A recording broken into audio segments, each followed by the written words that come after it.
What's up, everybody? It's Lo, your host, and the rest of the Vols ATB crew with Brando, Alex, and Drew. Before we get started, just wanted to give a shout out to our official sponsors at Skybox Bar and Grill.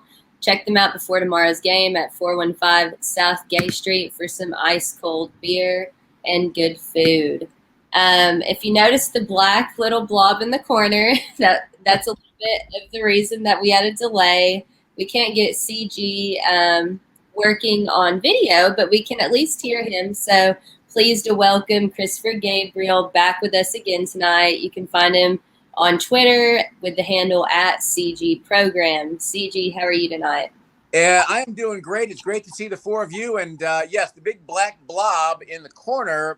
I know that I'm in the gym more, but it does sort of resonate a bit. You know, we have had all kinds of issues out here. It's 106 right now. It's going to be 112 this weekend. I just blame all of that. But I'm glad I can see all of you. And it's exciting that we are less than 24 hours, well, close to 24 hours away, whatever kick is, for football time in Tennessee.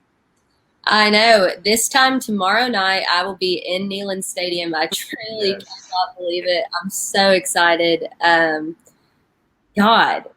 Let's go around the panel real quick and get everyone's first thoughts just about how exciting it is that it's finally here. It feels like it's been forever. Dear Lord, like I was super excited to finally do a countdown post on Instagram, and it was like 24 hours and not 7 days, 25 days, so on and so on. I mean, I can't believe we're going to be back in Neyland tomorrow. Just saw y'all last week. Now we're all going to be back together minus Alex. But, excited to go out there, tailgate, see the environment, get rowdy. I know that the energy is going to be super, super crazy and kind of a unique experience. Year two, all the renovations that have people buzzing, year two of Josh Heupel as well. I just think it's, all setting up for positive images for Tennessee football, going into a season that's not been used to saying that, besides last year and the uncertainty. So super excited for that. I think this is the game we handle and kind of see what we have for the future. Definitely expect some new names to emerge, but just excited to go out there and play football. It should be a good, easy win. Yeah, I mean, guys, it seems surreal that tomorrow we'll all be, except for Alex and CG, of course, that we will be at Neyland Stadium, cheering on the Vols, seeing absolute ass kicking they're going to deliver to Ball State. After months and months of talks, like it's finally happening. There's no other words to describe, and I'm pumped. I'm fired up. This is the most excited I've been for a football season in quite a long time. And I think we're going to see something very special this season. I really do. Except for the Florida game, of course. Oh my God. Really, bro? Like, we're not even. Wait, we just started. Chill out. Golly. And also, y'all all had to take a shot, but Alex ain't gonna be there. I know I'm not gonna be there. Okay, give me a break. But anyways, yeah, my appearance in Neyland Stadium is delayed a little bit, but like we was talking before the show, we've been talking all off season, like when football season gets here. But now, like the game's tomorrow, it still feels so surreal that we actually get to watch Tennessee play tomorrow. There's a big old spread, and I honestly think. I'm going to just go ahead and say I think Tennessee covers it. I think Ball State gets a high name whooping. They did release a nice video, a nice little uniform drop, but hate to say it, they're going to get their high name beat. CG, you got anything? Yeah, I wasn't sure if I was going to wait for you, but I'm right there with all of you. There's a couple of things on my mind. There's a certain symmetry or a parallel going on with the renovations in Neyland, and let's call it the renovation of the program. We're seeing all of these cosmetic things inside of Neyland. We've seen some little bits and pieces over the last few years on the outside, and we're seeing the same thing on the field with this team, with this program under Josh Heupel. And there's so much anticipation. In previous years, I think all of us would be looking at this game, and we'd all have a certain amount of trepidation. We'd all be like, kind of that BYU, well, Georgia State for that matter. We all have that feeling of, well, let's just hope that they can, do what they're supposed to do. I think under this coaching staff, these players, year two now, I expect to see this team cover. I expect to see this team do some amazing things. I agree with Drew there. I think that what we're looking at is a team that's hungry. And I also feel that, you look around on some of the major sports sites, and Tennessee hasn't had a lot of ink. And you know what? That's okay. Josh Heupel has quietly been building this thing, getting this thing going, and I think he likes it that way. What I don't think, ladies and gentlemen, what I don't think we're going to see anymore is anybody on this Vols team or in this Vols football program with the attitude that we've seen in previous years of, we like being disrespected. We like a bit, you know what? Screw that. Let's go out there and act like Tennessee Volunteers football, where we expect to win. We do win. And one other thing I'll say, this was the all school, the all everything school, right? More points than any other SEC school this year with all the other programs. Well, normally it's football that leads the way for everybody else. Now it's been baseball, it's been other sports, that have led the way, and they've raised the bar, and now it's the football team's turn to match that bar and then lift it further. And we're going to see that beginning tomorrow night in Neyland Stadium. Absolutely. I can't agree more. I like what Drew said. I mean, this is by far the most excited I've been for a football team, and I don't even know how long. Even back in 2016, I didn't expect that team to be good, so I wasn't even that excited then. This is like all-time favorite. I'm so excited for this. I guess everyone's first thoughts are out of the way. Do you guys want to dive into like the depth chart a little bit first? Kind of get started there. Yeah, that's fine. All right. So obviously it was a big deal. Brew McCoy was named the other core starter at wide receiver along with Jalen Hyatt and Cedric Tillman after NCAA finally deemed him eligible for what seemed like freaking forever. But a lot of people have raised concern or question about left tackle with us alternating between Gerald Mincey and Jeremiah Crawford. They're both listed. I've heard many varying opinions, but a lot of people seem to be worried about rotating at such an important position. So let's just go around and talk about that. Is it important, good or bad, and why? I mean, obviously the topic is very important when you have a guy, trying to be on the other side of Darnell Wright to protect a guy like Hendon Hooker. Obviously in this offense, especially the trenches, is probably really important than most people realize, of getting that tempo going and letting those guys go fast. But I think when you look at a guy like Gerald Mincey and then, Jeremiah Crawford over there, I think both of those guys equally, have potential to play on the field. And I don't see this as a bad thing. I think we need to understand that, like, if they're going at a time of, going into camp, they wanted to find that one guy and they can't come out decided. Like, I think that kind of says that both guys kind of have that flashes. Gerald Mincey being from Florida, he had time on the field. They were raving about him going into this year, was going to be a starter for that team. Jeremiah Crawford, when he came in last year, he came off a 13-year JUCO season game, still competed in this year, had his first full camp with the new staff and stuff. So both guys were really bought in. I definitely think that it's an important thing. But with the other guys on the line, if you could just add that spot and they click well, I think this line will be fine. I think guys like Darnell Wright and Carvin and Cooper Mays up there in center are going to put the force up anyway. But I don't think it's like something really to really worry about. I think with the depth there, let's be happy it's not a guy like Dane Davis or Ollie Lane. Respectfully, like, we saw good competition, and that's all that matters, I think, in this position battle. So, Drew. Oh, okay. I was waiting for Alex. I didn't know how this was working. Okay. Oh, no, you're up. Okay. Yeah, no, I mean, I mostly agree with it. I'm not really necessarily too concerned with that. I'm actually more kind of concerned about at, defensive back that we have Warren Burrell still listed as a starter. No disrespect, of course. But I just, I was hoping that we would maybe at least get either a solidified starter over there with Kamal Hadden or Christian Charles. And I know they're both listed as co-starters at the second spot at cornerback. But, Gerald Mincey having, SEC experience, he knows what it's like to play in that type of conference. And Jeremiah Crawford, has had a lot of praise out of JUCO. I'm not necessarily too worried about it, especially when you have Darnell Wright and Cooper Mays over there and Jerome Carvin, who's I think is one of the best centers in the country.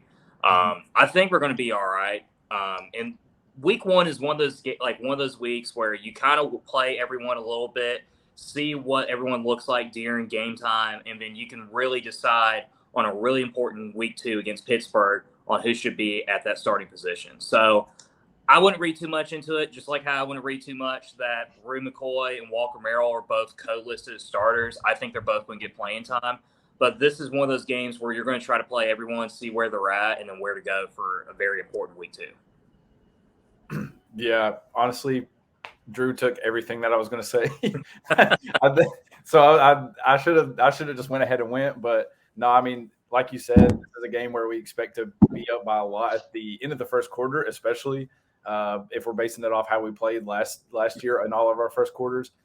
So there's going to be a lot of rotations. There's going to be a lot of substitutions. This game is more of just a let's see where we're at. And then, like you said, going into Pitt, we'll kind of like finalize things after this week. So honestly, it's just kind of like a wait and see game, see who's in the better shape, see who produces the best. Obviously, if one of them starts underperforming against Ball State, then we kind of know what we've got on our hands, and then that will separate on the depth chart itself.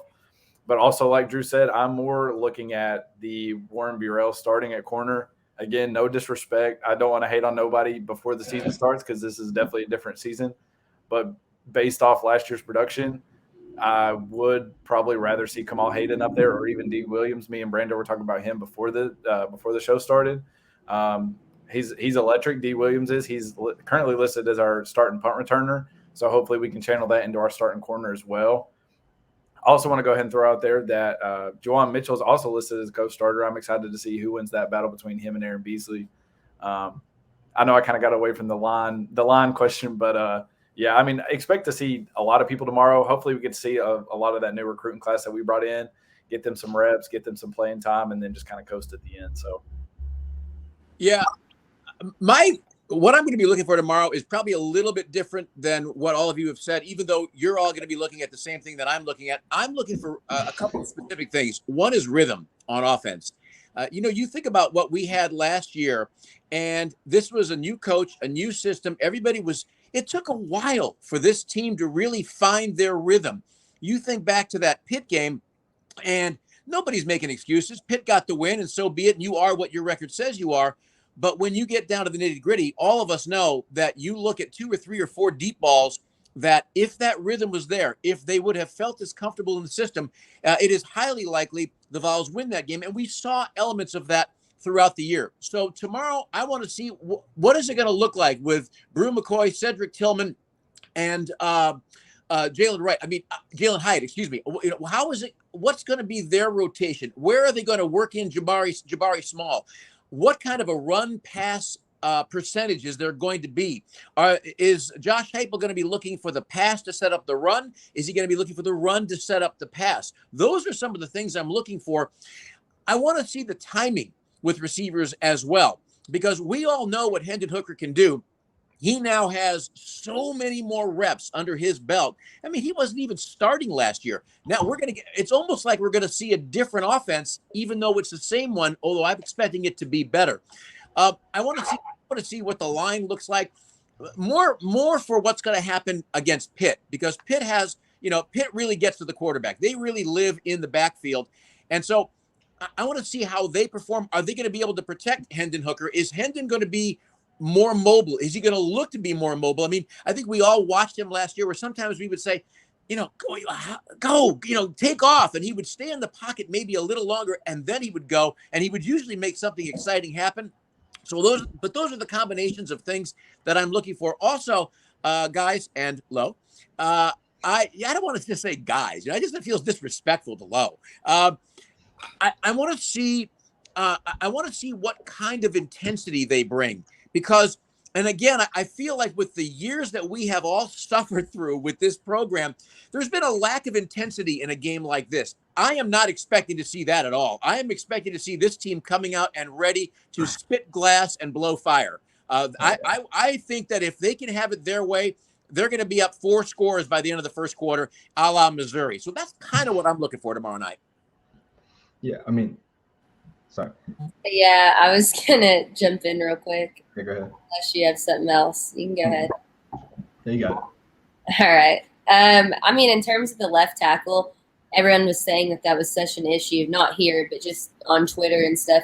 I think it's probably a good thing that we have 2 guys that are so equally performing, because I don't think it's a battle of who's worse. I think it's a battle of who's better.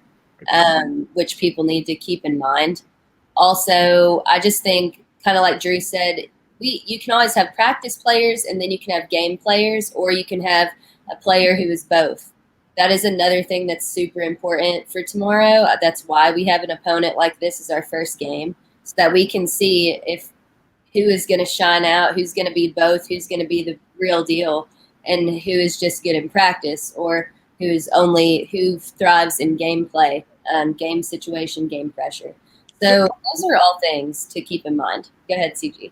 I'm sorry, forgive my interruption. Can I throw one more thought in? Of course. I'm curious what all of you think.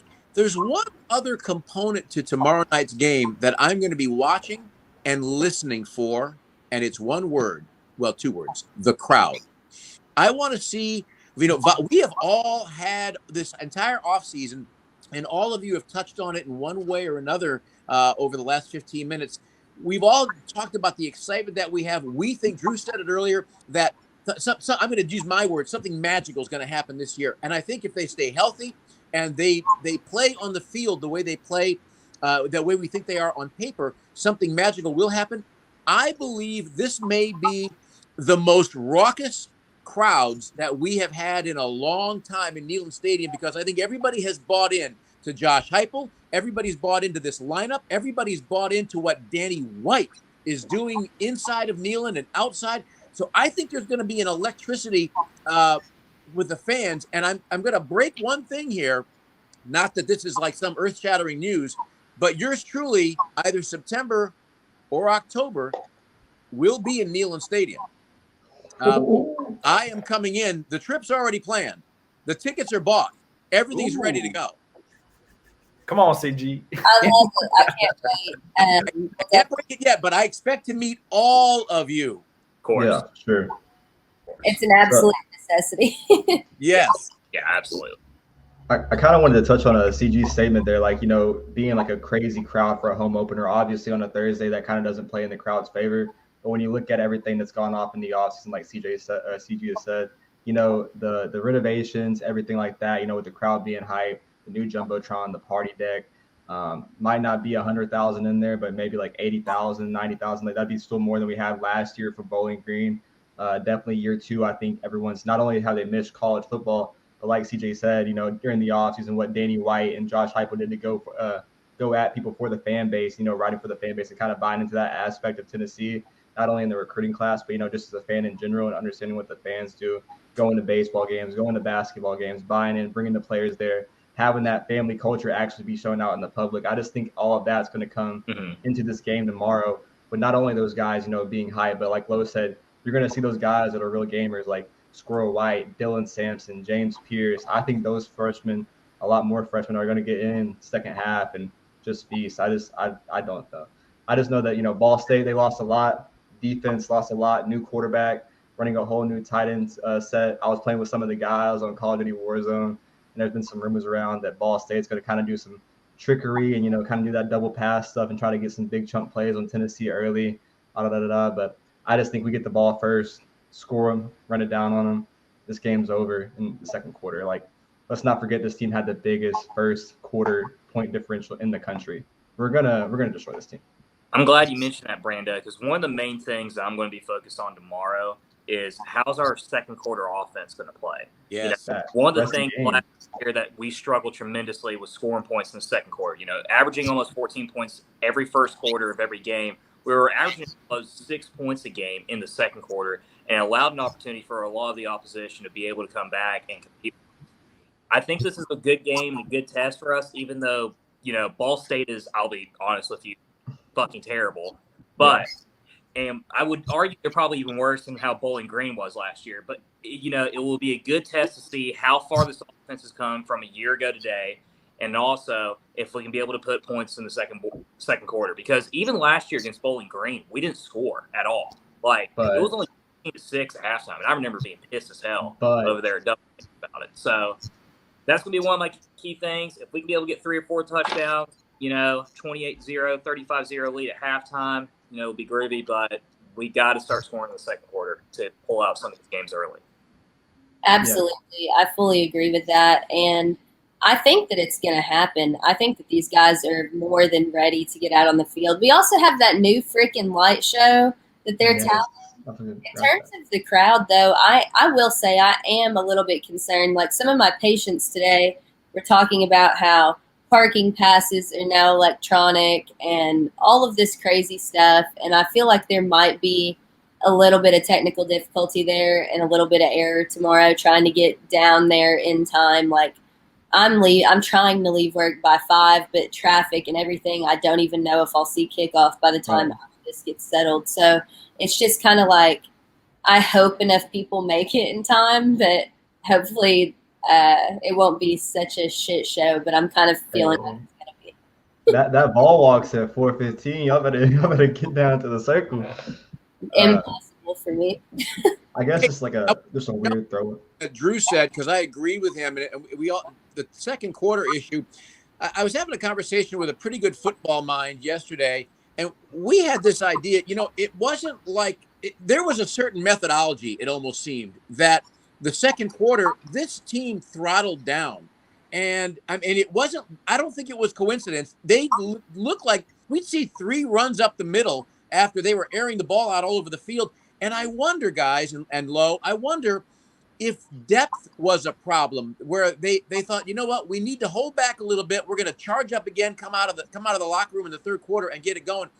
Depth has been addressed. There's certainly going to be more depth this year with the new class coming in, guys, more guys in the rotation.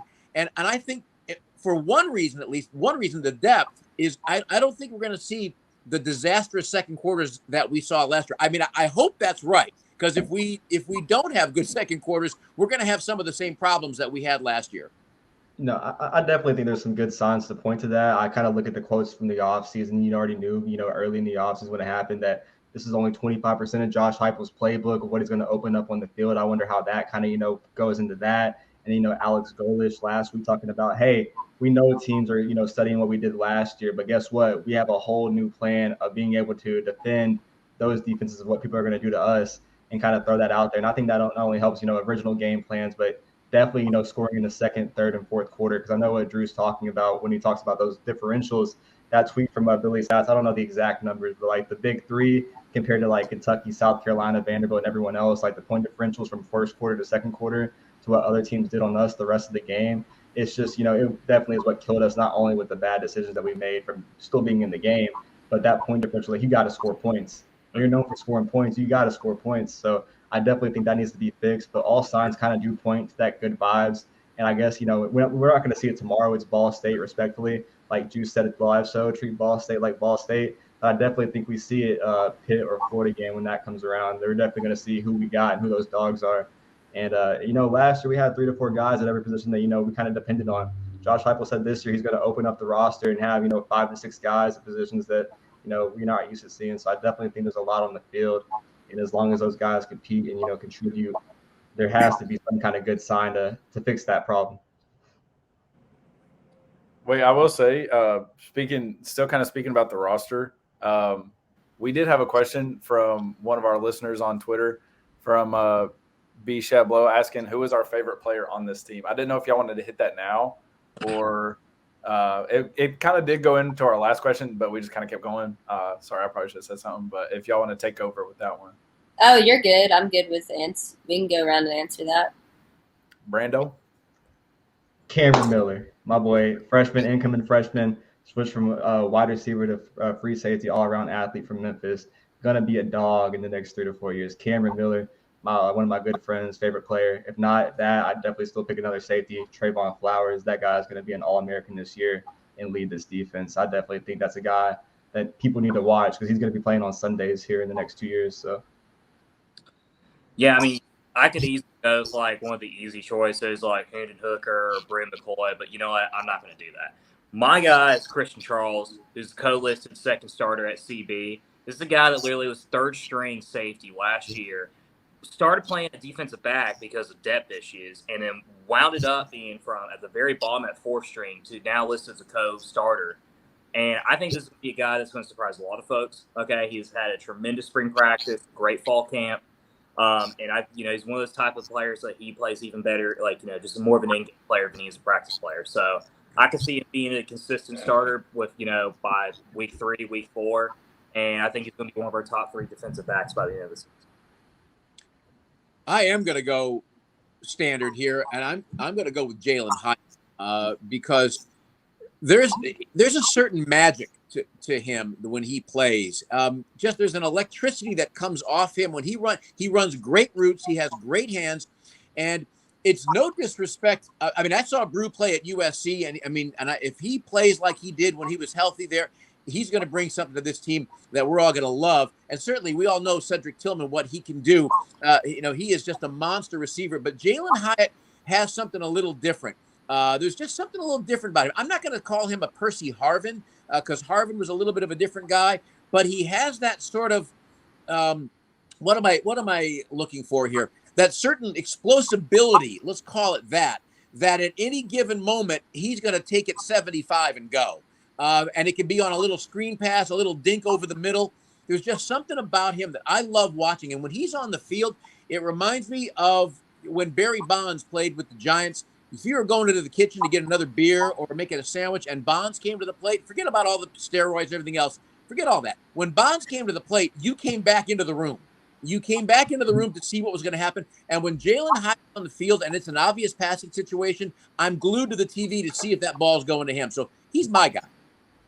I am going to go standard with this, like super standard, because I'm not a liar and it's the absolute truth. My favorite is Hendon Hooker, but not just because of who he is or his position, but simply because of all the shit that he went through health-wise and just career-wise. And I just think it shows like how resilient he is, not only character-wise and as a person and a human being, but also as a football player and transitioning to this insane offensive scheme and all of the effort that it takes to learn all of this under a new coach, not giving up when everything seemed to go wrong.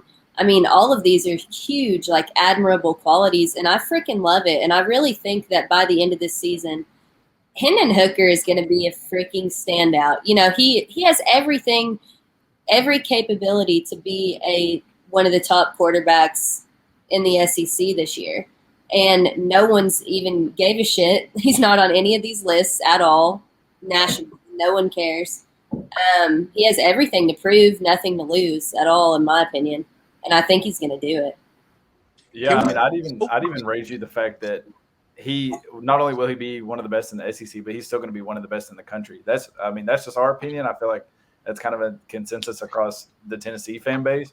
If he performs like he's expected to, and like he showed he could last season, I'm gonna go with a young Dylan Sampson. I think that's one of the guys that we definitely need to keep a name on.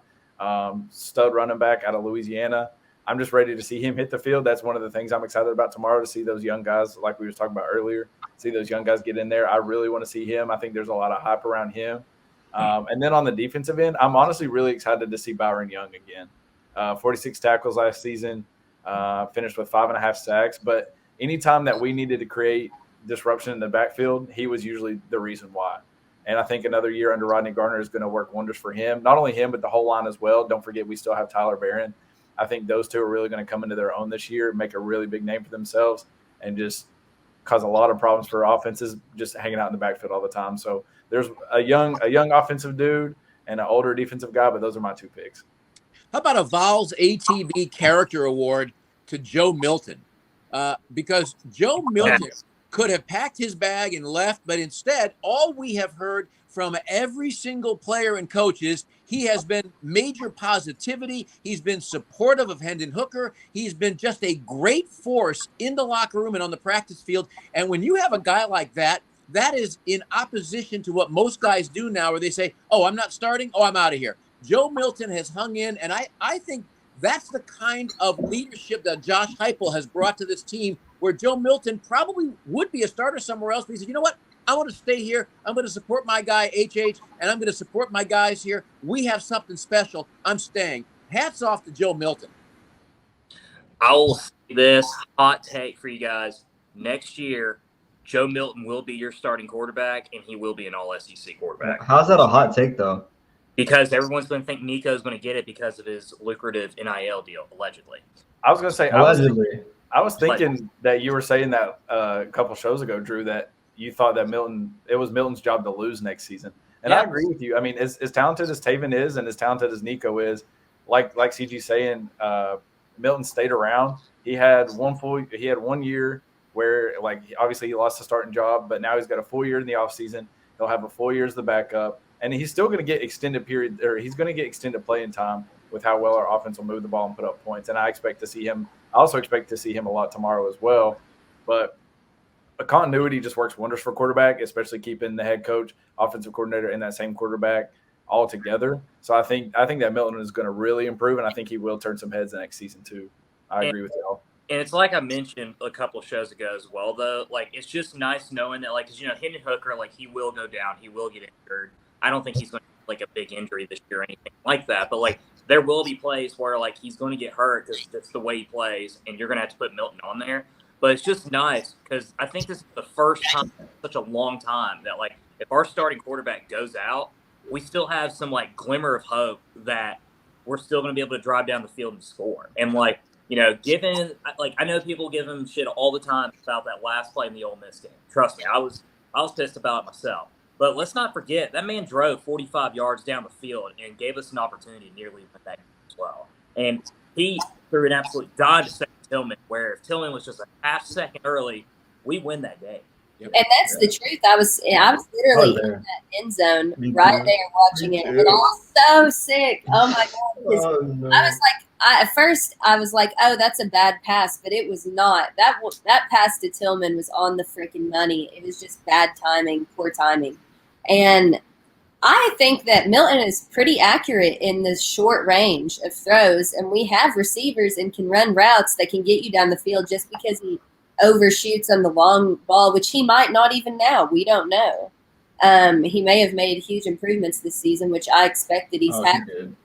So in the grand scheme of things, it is fantastic. And then on top of that, you still have Taven Jackson, which, yeah, he has no college experience yet, but he's still talented as well, even behind Milton. So this is the first time where I feel really confident in our, like, quarterback core and knowing that the next guy who comes in has surely been putting in the work under Coach Heupel, and that alone is just outstanding to feel as a fan for once. Yeah.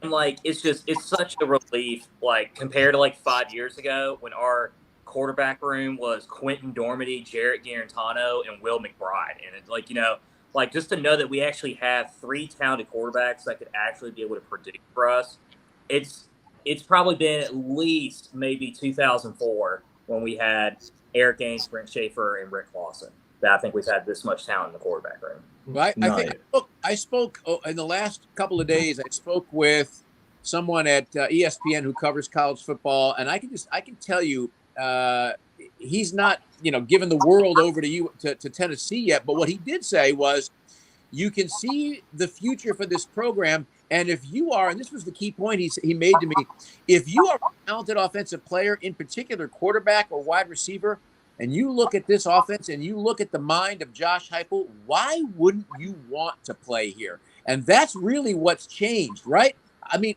find me a coach that we have had that players around the country are like, oh, you know what? I got to go play for Dooley. I got to go play for Butch Jones. And I mean, with all due respect to these gentlemen, I mean, they're all professionals, what have you.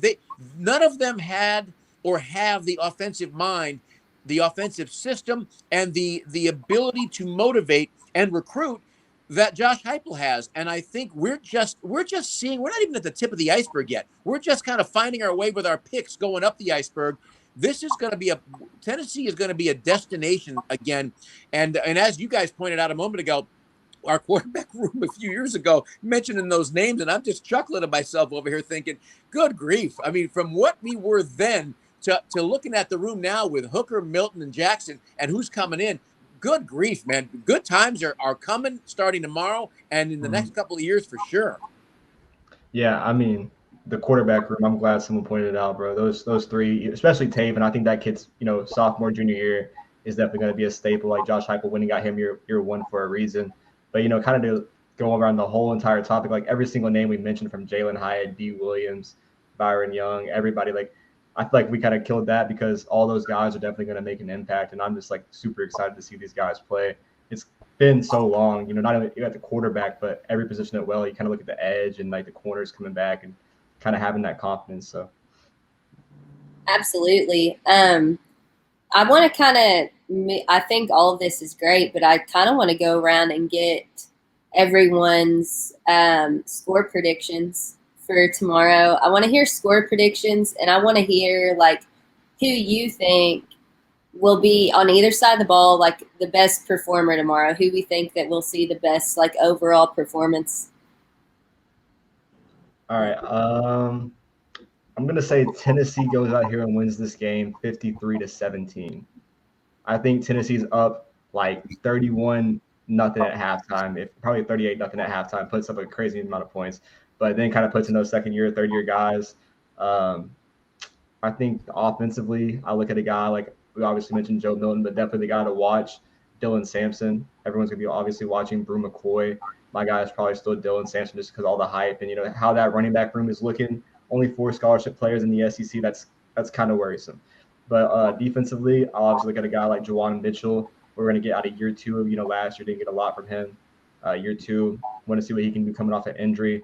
And then also another guy like, the transfers, Wesley Walker and Andre Turrentine. Those guys, they didn't make an impact to kind of help that defensive backfield. So some names to kind of watch there. That'd be mine. Yeah, I'm not going to lie. If we allow 17 points to Ball State, to a quarterback that has never thrown a touchdown in his career, I am going to be pissed.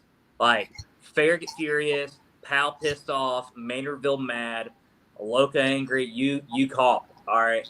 I'm going to be furious. I don't think this defense is going to even allow 10 points, much less 17, even if it is our third string or fourth string out there. One guy that I think I'm going to look for, who I think is going to have a great game, is Jeremy Banks. I think he's going to wind up being much more disciplined. I think he's worked on that all offseason, and he was one of the key guys on our defense last year, and probably would have had a different couple turnouts in games had he just had more self-discipline, and not call us 15, 30-yard penalties every single game. So I think he's going to get 12 or 13 tackles in there, maybe a fumble. Who knows, maybe even an interception. He's gotten a couple of those, but I got the Vols 49-3.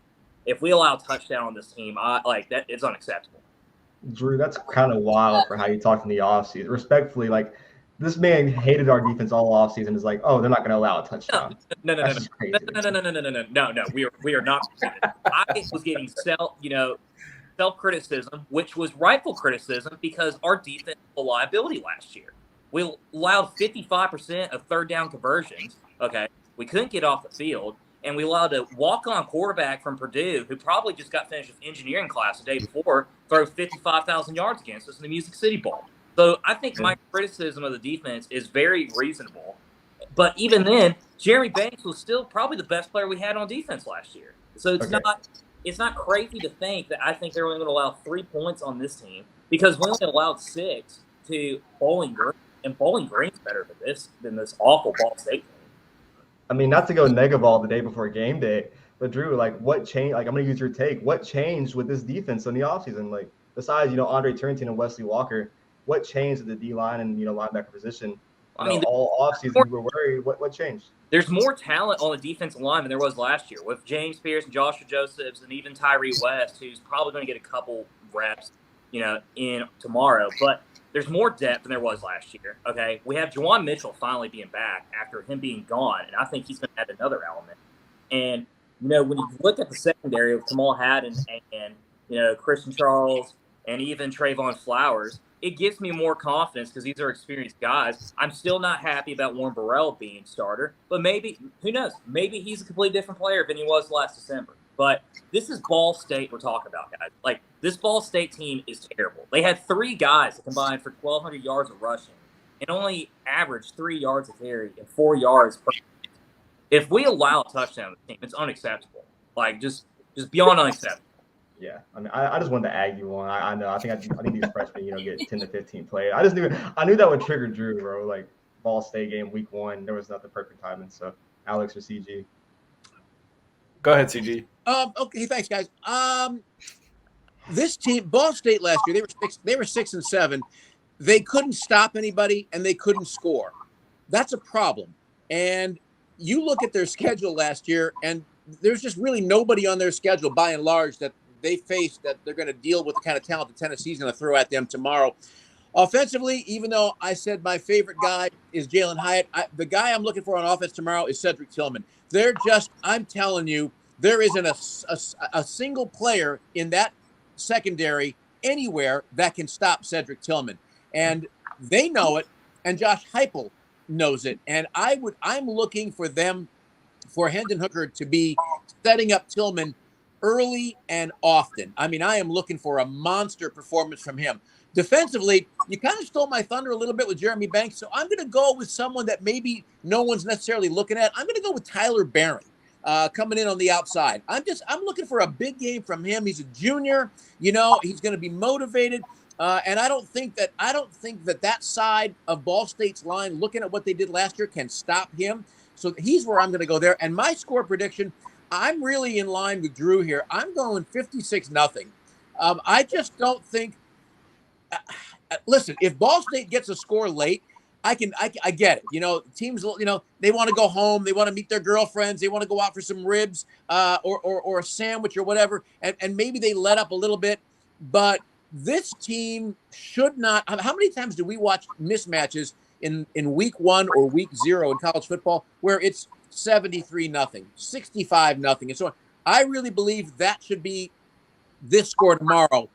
With the Vols and Ball State. I mean, unless we have wildly overrated the talent on this team, there is no reason, with all due respect to the fine folks from Indiana, there's no reason the Vols should give up a single point to this team.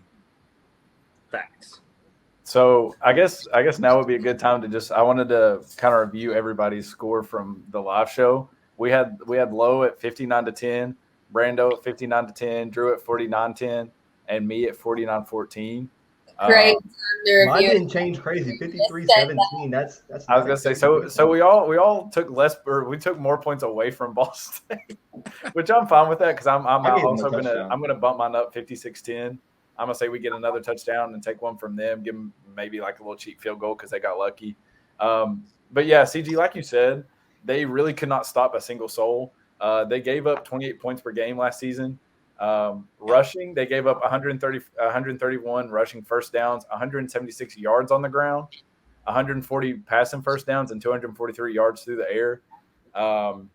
Does not look good for them in terms of matchup. So it's kind of hard to pick who's going to perform best in this game because we're going to see so many people so often.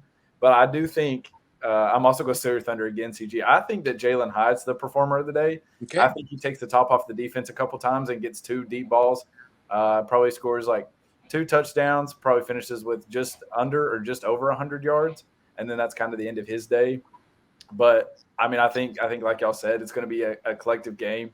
Everybody, we're going to control every facet of this game and just kind of walk away at the end with our heads held high heading into the Pitt game. So, absolutely. So y'all pretty much took all of my players. I was going to say Banks because I really think that he did, even with all of his out of control mistakes last year, he still played phenomenal given the circumstances. So there was only a massive room of improvement for him to make in the offseason as far as decision making. So I look to see him be a standout tomorrow and just in general this season. I really like that you brought up those scores because if anyone forgot, this is going to be a weekly thing because we have that big punishment for the loser at the end of the season. But I love my score for a few reasons. One, I think that we're going to probably either late in the game or something give up some stupid touchdown just because I just have a feeling so. But I also like it because 59-10, I took the over at 68.5, which would put me at 69. So I like it. I think that's a pretty reasonable score. Obviously, I don't want Ball State to score anything, but for the sake of my bet and everything else, I'm going to stick with that 59-10 score. I feel pretty confident in that. I don't know if you guys are ready to go into the bets. We were going to do a few betting spreads on some specific games. You guys want to dive into that? I just wanted real quick before we do that. I wanted to defend my take. Vol State has made this game like their life. I listened to VolQuest and Fan Run Radio the past few days of having like the Vol State insider and the head coach on there. These guys have been like practicing tempo since fall camp way back when they first started practicing before even getting into the season, like spring, fall practice. They've been conditioning, all this stuff. That's kind of why I give them the benefit of the doubt. A quarterback, a whole new offensive set, kind of, studying all that. I don't think the trick plays will work, but I definitely think that this team, like, I give them the benefit of the doubt. They're taking it like it's their life. You saw with their social media team today with the whiteout thing. They couldn't spell Tennessee right in their social media posts. I just think like all signs point to this team coming to play. So, can I follow up with Brando what he just said? Absolutely. A thought about that. It's very much tantamount to when teams and thinking about when Neyland is really rocking and how noisy it is in there. And I know it's deafening is what it is. And just like going to the Swamp to play or LSU, Washington, Oregon, teams pump in the noise and the fight songs, and that's all well and good. But that's nothing compared to when you are actually there and the noise is live, it's real. And like the Admiral Schofield piece where he's talking about the Oklahoma players saying, I didn't know this was a wall of noise that was relentless for 3 hours. Ball State can try all they want. I mean, listen, those young men are coming down. They're trying to win a game too. They can try their trickeration. They can play. They're not going to win this game. This game should be over by the end of the first quarter. I mean, this should be Missouri all over again. And Missouri has a hell of a lot more talent than Ball State has. I also think it's crazy when a team hypes this up and there's so much anticipation going into this game, and then they show up and CG, like you were just hitting on, they're down 14-0 before the 10-minute mark in the first quarter. So it's like you can build all that up and you can hype that up, but then like once you get hit in the mouth twice, they're like, well, shit, now what do we do? When you're down 14, where do we go from here? Because now we're losing, and now we're playing way out of our comfort zone. We're trying to like do things that we don't normally do because we got to play catch up, which also puts more pressure on their offense, puts more pressure on their defense, and just plays into everything that not only our team wants, but our crowd wants, and then we just eat that up. So, no, that's a super great point because I remember last year, the South Alabama game, specifically the night game, they were super hyped. Jalen Tolbert, the kind of NFL draft receiver, everyone was hyped, running their mouth, kind of trying to get off hard. And then Tennessee went up there like 3 scores. Cedric Tillman made that like behind the head catch. And I remember I had like 3 South Alabama fans next to me who like traveled all that way and just went home. So I definitely think that Neyland, all new renovations, like I said earlier, fans buying in year 2. I think there's going to be 85,000 loud people that are, remembering last season and what we can do this year and ready to go. So it's like Mike Tyson used to say, everybody has a plan until they get hit in the mouth. Exactly. Amen. I remember, even like referring back to that Bowling Green game, I remember we scored that first touchdown so fast, like the crowd couldn't even cheer because they didn't know we did it. So I'm like, if the fans don't know that we scored, like if we all sitting there watching that game knowing, like not understanding that we scored that fast, and then we put on another touchdown right on top of that one, and we're like, oh shit, we need to cheer because like our team's doing something. Like, what do you think that defense is going to feel? What do you think that whole Ball State side is going to feel? So that's all I'm saying. But now we know to expect that, and now fans are sitting on the edge of their seat for every play, knowing that something explosive can happen at any given moment. And we're just begging for a reason to cheer. So when you're down 14-0 and the pride of the Southland has not found their way to the seats yet, exactly. It's time to go home. Oh yeah, I'm super fired up, man. Section M gonna be hyped tomorrow. I'm just fired up now. I am too. Brando and I are in the same section, so that's awesome. Well, I have to make sure my phone's charged. I'm gonna be blasted by the second quarter. So, Jesus. I'm so ready. I'm so ecstatic. I think it's really freaking sad, like these Ball State people thinking that they really have a chance. I mean, if they actually had a decent lineup, then I would understand. I respect their effort, but it's embarrassing that some of these fans are literally like, ooh, I think it's going to be so much closer, a real close game, like closer than anyone expected. I'm just like, dude, I don't know what you're smoking, but just get the hell out of here. It's so embarrassing. Look, I hate to say it, like they do have that validation and right to have that type of excitement because we allowed Georgia State to come and knock our teeth knock our teeth out in front of 95,000 people 3 years. So because of Pruitt and, his stupid face and, his redneck break, it's allowed these like small programs to think that they have a chance against us, which Ball State won't, but it's valid for them to have that excitement. And not to mention, it's a season opener. I mean, like, if you're not excited about your team, like first game of the season, then you shouldn't be coming. I mean, you should not be coming. Well, the other thing with that, though, is, I mean, you got to change your viewpoint. Like, this is a completely different team, completely different staff, completely different players. No, I agree. It's a whole different team, a way better team than we have in the last 10 years. But the reasoning for Ball State fans or any opposition coming to Neyland and having that type of excitement that it might be closer, it's valid. I mean, we've, like, again, Georgia State. That's all I can say. But spoiler alert, Drew. Georgia State put the beats on this Ball State team last year at the final game. They destroyed this Ball State team. Okay, did you realize that Georgia State team that beat us in 2019, they finished the season before 2-10. So, like, Drew. We have a game tomorrow. We're not talking about. You got to remember that Tennessee team. Also, their defensive line lined up 5 yards off the line of scrimmage, and like 3 defensive linemen stacked on top of each other. So literally, as long as our defensive line lines up on the line of scrimmage, like, their reasoning for being excited is valid. We're still going to win by 7 touchdowns. I don't know why. Can we do some point spreads? I want to do the spreads. Can we go to the spreads? Yeah, we're going to the spreads. We're rolling on. I am sorry. Yeah, I know. So I'm going to let CG go first on these. Now, I'm sure these have adjusted some since I last saw them, but we picked 5 games that we really liked and are excited to see the matchups. So the first one on the list is West Virginia and Pittsburgh.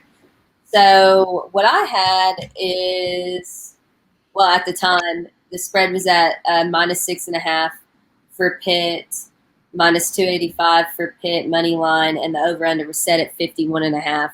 So CG, keeping in mind that you can't just pick like the overall favorite, you can't take the money line unless you're picking an upset. Then what would you say? What would you be comfortable with in that game?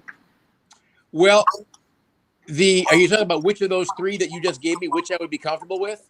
Yeah, but if you're going to say money line, the only way you can choose money line on like a true thing would be an upset. So basically, would you feel comfortable betting the spread or the over under? Yeah, I would be comfortable with the points. And the interesting thing about this game that is just now getting a little bit more mention is that you have a battle of 2 USC quarterbacks. You've got JT on one side, and you've got Keaton Slovis on the other. Keaton, of course, now of pep rally fame. If you saw the video of that, yeah. Oh my gosh, way to go, Keaton! Bravo, right? Young man. But yeah, I would take Pittsburgh to cover on this. I mean, this is a pretty good matchup, but I don't think West Virginia has the horses to stop them, and I think that Pittsburgh is just going to have an ability to put enough points on the board. I don't know that I would ever touch the over/under on this. That one makes me a little nervous. But the points, 6.5, you said? Yeah, I would take Pittsburgh with that. Absolutely. Yeah, CG, to kind of touch on the first thing you said, that Keaton Slovis clip that emerged last night around midnight Central Time was really wild. I know the rivalry's kind of there, but the back of my mind, knowing like how we lost to Pitt last year and Josh Heupel's, kind of passed with Pittsburgh, I was kind of like praying, like saying, like, I wish this guy would say that going into game day against Tennessee, even though like with Vol Nation on Twitter and stuff. That was just kind of wild. I know that's going to be a game that I'm not going to be able to watch, but when I get home, I'm going to watch the highlights, maybe even on the drive home. Pitt and West Virginia in the backyard brawl. I don't know, man. I think that's a really good team. I'm not counting out. Is Neil Brown still the head coach at West Virginia? Yes. Yeah, I mean, he kind of lost some recruits last year, but I think overall, like, that program's not a down-and-out program. They had some kind of good flashes last year, but this is a new Pitt team as well. Kind of depends on what kind of defense Pitt shows out year one, using all those kind of super seniors. But I think this Pitt team, the energy coming from their QB1 with Keaton Slavis going out all out like that. I think Pitt, if all the projections are right with where they're at this offseason, I think they get the W. So I'll take Pitt in the points. You know, I'm gonna disagree with both you guys. So the spread's actually gone up to 8 points as Pitt being the favorite. I got West Virginia covering that. I don't think West Virginia's going to win this game, but you got to remember though Pittsburgh is replacing first round quarterback Kenny Pickett and James Addison as well, easily the best wide receiver in the country in my opinion. But they also have a struggling secondary. In fact, their secondary was one of the worst in the country last year. And I feel like Hendon Hooker kind of showed that as well, even the 3 quarters they played. And not to mention, we got to keep on, we got to remind ourselves, JT Daniels is West Virginia's quarterback. And I think JT Daniels is a very underrated QB. I think he was the best quarterback talent-wise for Georgia last year. And, I think, I don't know if they're going to win this game, but I think it will be below 6 points, and I think West Virginia is going to cover. Well, I actually took Pitt to cover that 6.5 again. I didn't know the line had changed, and I also forgot that JT Daniels was at West Virginia now. But Pitt's at home, and I feel like to ask them to win by a touchdown is not asking too much of them. I think that they do have enough to get it done. But also, I kind of trust more in their defensive line and their linebacking core to get at least enough stops on West Virginia to get them that 7-point spread. So I take Pitt to cover.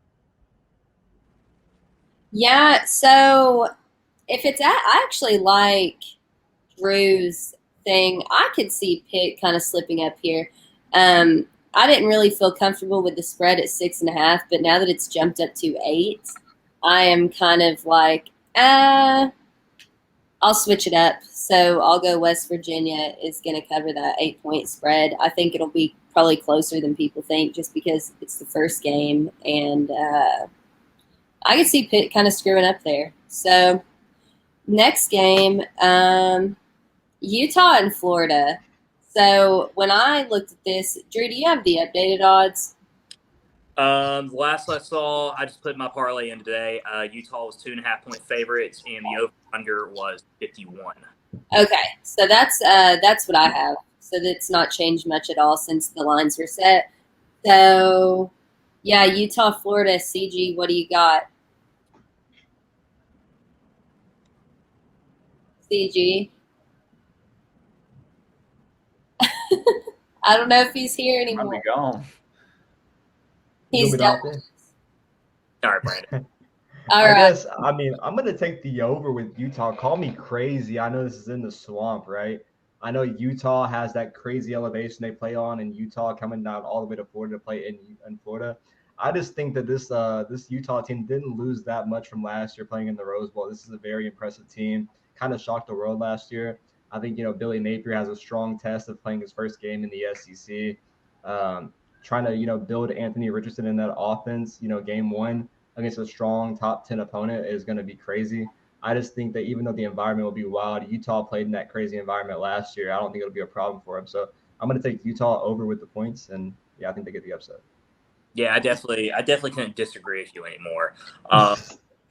Over under 51, I think it's going to be the under.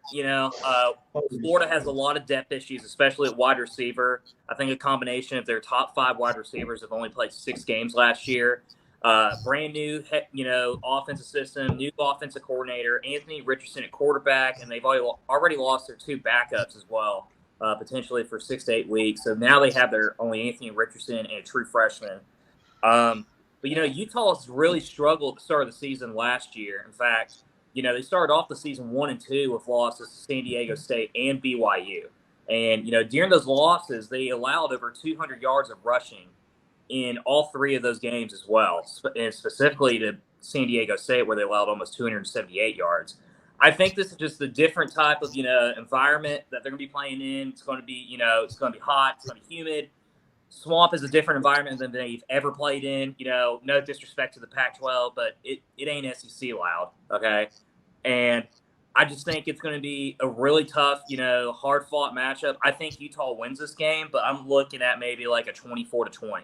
I think it's going to be very close. So I took the easy way out, and I just said Utah covers that -2.5 because really all you're doing is asking Utah to win the game. Most football games, you all know, aren't decided by like 1 and 2 points.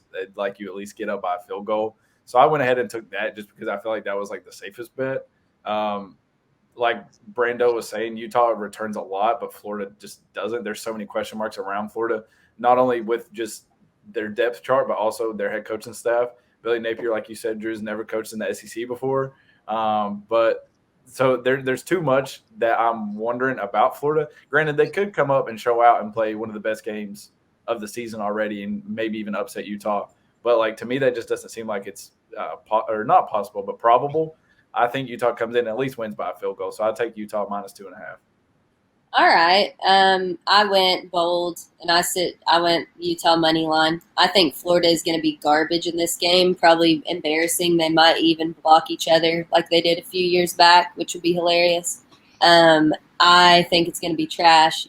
Utah wins, probably by, if you really wanted to get interesting, I think you could do an alt spread of upwards of 4 or 4.5 Utah. So I like that one. I guess CG has since disappeared. So we're just going to go to our next game, Cincinnati, Arkansas. I'm trying to pull up updated. I'm here. Oh, you're here? Yeah, I'm here. Hey, you're back. Something happened there. If you want my Utah Florida thought, I'm going money line as well. A couple of thoughts about this game. Utah is big and physical and nasty. They have a tremendous running game and they have a great defensive line. The problem with Utah in the last 10 road games, teams that finished with a winning record, Utah is 2-8. Utah last year, they had no good road wins except for maybe the Pac-12 championship game. They lost at BYU. They lost at San Diego State. They lost at Oregon State. They just can't beat anybody good, or they haven't had a history of beating anybody on the road that's really good. I'm going to disagree with Drew. I think Drew said, I agree with Drew that there's really nothing in the Pac-12 noise-wise that is similar to the SEC. Well, that's not entirely true, because I've been to Washington and I've been to Oregon, and I'm here to tell you the decibels with the game that I was at Washington hit 130. So I'm just telling you, that giant steel cantilever that Utah has played there and done well. Utah has played at Oregon. Oregon is absolutely deafening. But yeah, the swamp, what makes the swamp different, we all know this, is that heat and that miserable humidity, and it's just nasty. But I still think there's this proclivity to say, well, it's the Florida Gators. This is not Spurrier's Gators. This is not Urban Meyer's Gators. I think Arizona. I think Utah is a hell of a lot better than a lot of the quote unquote experts think. And I think Utah comes in here and I think they can spank Florida. I really do. Absolutely. I like it. And I can't wait to watch it either. But moving on to Cincinnati and Arkansas. So the line is set at -6.5 in favor of Arkansas. Over/under is set at 51.5. Let's roll through these. We've got like this one and 2 more. Am I going or CG? CG's first. Yeah. Oh, I think Arkansas covers the points here. I do. Cincinnati, they've been kind of a darling the last couple of years, and everybody's loved them. I think the glow is off. I think the talent is a little bit thinner this year. I think Arkansas is going to be a tougher place for Cincinnati to play than they're used to playing. So I'll keep my thoughts brief. I think Arkansas covers here. Yeah, I have to agree with CG there. I think there's so many teams that think they can go into Arkansas and beat Arkansas in their home turf, not knowing how crazy it actually is, not only in basketball, but football. Last year, you saw it with Texas. A few years ago, it was us. This year, it's going to be Cincinnati, I guess. Luke Fickell, he's a hell of a coach. Great team that's going to reload, even though they lost a lot last year. But I just don't think you go into an SEC opponent and win week 1. I just don't see it. I think Arkansas covers. So. Yeah, I mean, the line that I saw that I picked on my parlay, the Hogs were 6-point favorites. I think they're going to easily cover that. You got to remember that KJ Jefferson, star quarterback for them, is returning. And Arkansas, believe it or not, actually led the SEC in rushing last year as well. So when you take into account of that, and plus the losses that Cincinnati have on offense, including quarterback Desmond Ridder, Jerome Ford, and Alex Pierce, I think this is the talent level is just completely different than the Cincinnati team last year. And in fact, I think Arkansas wins this game by 13 or 14 points. I also take Arky to cover. They're also playing at home. I think that's a big thing, especially for the early games. And like y'all said, not that I think Cincinnati's like success last season was a flash in the pan, but I just think that I am buying into the Arky hype for everything that Drew had said. Like I think they have a really well-rounded team. I think Sam Pittman's doing some really good stuff down there. I think he's actually turning a lot of heads down at Arkansas. Definitely turned mine. But yeah, so I think Arky covers easy, covers that 6.5. Yeah, I just went ahead and said Arkansas money line. I hate messing around with covering spreads like this, just because it's the first game of the season. So when I was looking at it, I just kind of felt uncomfortable. I feel like something weird's going to happen in this game, and it could be really a lot closer than most people expect. But I felt comfortable with Arkansas money line on that one. Next one, I'm super excited to watch this game. It's number 11 Oregon, number 3 Georgia. The line is set at 16.5 in favor of Georgia. Over under is set at 53.5. CG, what do you got? I'm going to take Oregon on the points here. I think that the fact that their staff has been pretty well briefed on what Georgia is able to do is going to have some effect. Oregon will travel; they'll bring a lot of fans to Mercedes-Benz. It's in Mercedes-Benz Stadium, isn't it? Yes. Yeah. I mean, we can make the play that it's in the state of Georgia, it's in Atlanta, but it's still not quite the same thing as playing in Sanford Stadium. Not that Sanford is the hardest place to play in the SEC; it certainly isn't. But I think Oregon's a little bit better. They've got speed, they've got size, and they've got Dan Lanning, and I think they've got enough to keep it close and to make it interesting. I think Georgia wins, but I'm taking Oregon with the points. Yeah, I mean, I think the same. I think Georgia ends up winning this game, but to say that Dan Lanning is going to come in here to his former team, being the defensive coordinator, know what Georgia's probably going to throw out there in a second year with Stetson Bennett. Not going to use a young guy, knows what that offense is probably going to be like after, playing in the Natty. And, I just think that staff over there with Bo Nix and everything, even though it's a year one for a guy kind of playing different, going from SEC defensive coordinator to a Pac-12 head coach, I think he knows a lot about Georgia. And I just don't think that week one that Oregon's going to get embarrassed like that on national television. With all the talent that Georgia lost to the draft, only returning 3 starters, I think, on offense and 7 on the either probably flip-flops. I just don't think that Oregon goes out there and gets embarrassed like that. I think Georgia definitely covers the points. So, yeah, I'm going to throw a little curveball, guys. I'm going to take the over/under, which was at 53 when I picked it this morning. You got to remember Georgia's lost over 5 starters on the defensive side, replacing their entire defensive line pretty much, and they had some issues at linebacker. And one of the things that kind of surprised me is that they struggled a lot on third down, especially against teams like Tennessee and Alabama and even South Carolina. And, Oregon's actually, has like 2 or 3 guys that were on the all Pac-12 conference team from their defensive side. And we have to remember as well, this is the same Oregon team last year that went to Ohio State and pulled off a massive upset. So this is a team that is not afraid to play top talent. And, Dan Lanning has had this team circled the moment that he took that job at Oregon. And so, his boys are going to be prepared. And Bo Nix, being an Auburn guy, hates Georgia with a passion. So that he's going to give his absolute all for that as well for revenge on them. So I don't know if Oregon's going to win this game. I definitely think it's going to be closer than 17.5. And I definitely see it being, an absolute barn burner, like a 36-30. So. I agree. I also think that Oregon covers that 17.5 because everybody wants to knock off the defending national champ. And I think that with as historic as Georgia's defense was last season, and like y'all said, the losses that they've had, I have a hard time seeing that they recreate that same, at least in game one. Maybe on down the line they figure it out, but in game one I feel like Oregon has enough to combat their defense. Again, like y'all said, I don't know that Oregon wins. I think Georgia actually wins by like 7 or 10, but I think Oregon has enough and Georgia's lost enough that they cover that spread. Absolutely. I honestly, people may think I'm crazy for this, but if Georgia isn't careful, this game could very well become way too close. Like, it's almost upset alert for me at this point.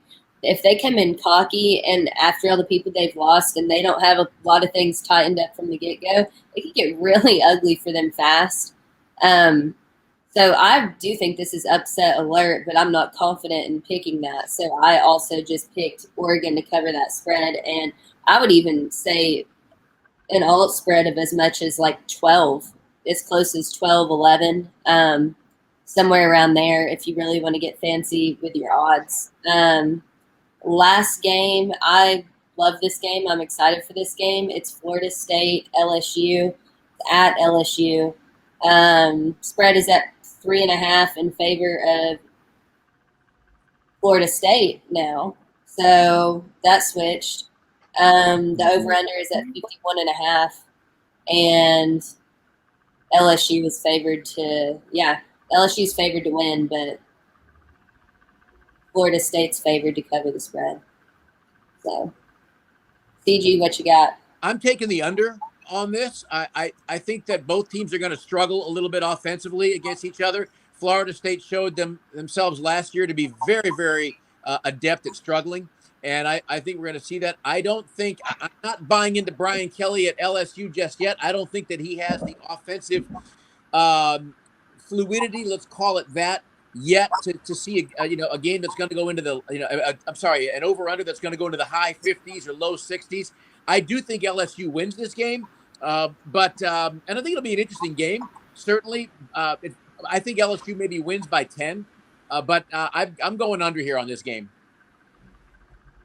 I mean, honestly, I know it's, game one for Brian Kelly, huge opponent in FSU. Yeah, they got a huge, week 0 win. But I just think that, LSU, all the offensive weapons, they returned their quarterback, had a quarterback stay. Keyshawn Butte, SEC versus the FSU team that Mike Norvell, I think, still hasn't got a whole grasp on for, still struggling all aspects on the field recruiting. I just think, even though it's Brian Kelly's first game, I think all the weapons are there at LSU to get this week 1 win. I think LSU definitely gets the cover. I got LSU. The one I picked, they were 3.5-point favorites. I think they're going to easily cover that. In fact, I think they're going to blow out Florida State. Even though this game isn't at Tiger Stadium, it's at Mercedes-Benz. 99% of those fans are all going to be Tiger diehards being there. And I had just zero faith in Mike Norvell, especially after seeing them lose to Jacksonville State at home last year to start off the season. I have zero faith that this man could even pull off a decent win, much like.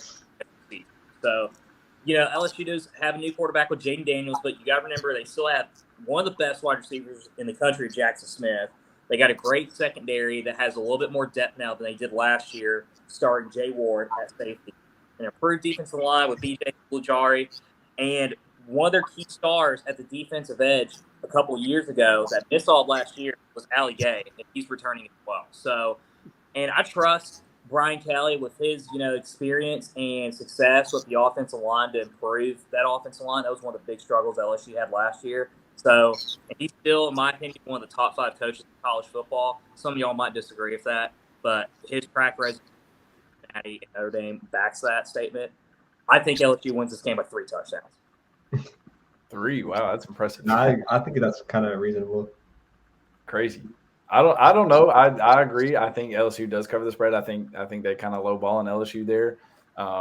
Maybe as in a kind of knee-jerk response to FSU blowing out Duquesne, highly touted Duquesne program, where that poor old boy, what was the number 50, got memed across the whole internet. That was kind of tough.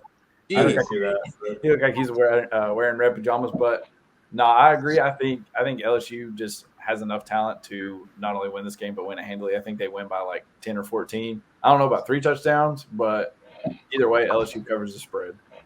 For the sake of just my gut feeling and just wanting to be different, I think that LSU is going to grossly underestimate Florida State. I'm not a Florida State fan by any means, but they've already had at least a little bit of game experience under their belt. I think LSU will probably come out cocky. I don't even know.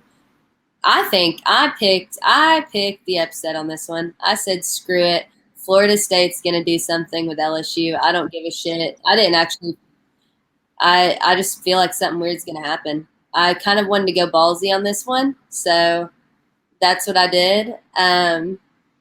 We'll see how it plays out. The only reason I did that too is because I don't have a punishment to deal with on this one. So I like it. And that's going to close us out, guys. I just wanted to thank CG very much for coming on again. It's always a pleasure getting to hear all of your insight, and hopefully we'll get to meet you soon. Listen, the pleasure is mine. I truly love coming on with the four of you. It's a lot of fun. I feel like we're all friends, even though we haven't met in person. But like I said, the tickets are bought September or October. You'll find out probably within the next week. And I'm making this. There's probably people listening going, "Oh, I don't give a damn. Who is this guy anyway? Some West Coast, whatever." But no, I look forward to meeting all of you and little fist pumps, some hugs in person. Because this is such a pleasure to get a chance to come on with all four of you, and I love the back and forth and the debate and what have you, and it's just it's good Vols talk. So thank you. Anytime you want me to jump on with you, I'm always here. Oh yeah, absolutely. Thank you, CG. So that'll do it for us. We are less than 24 hours away. We'll probably be celebrating a win close to this time tomorrow. So exciting. We've made it, guys. I can't wait. I'm ecstatic, and that'll do it for us. So until then, good night. Go Vols. I'm waving. Bye-bye. Good night. Go Vols. See you, CG. Bye-bye.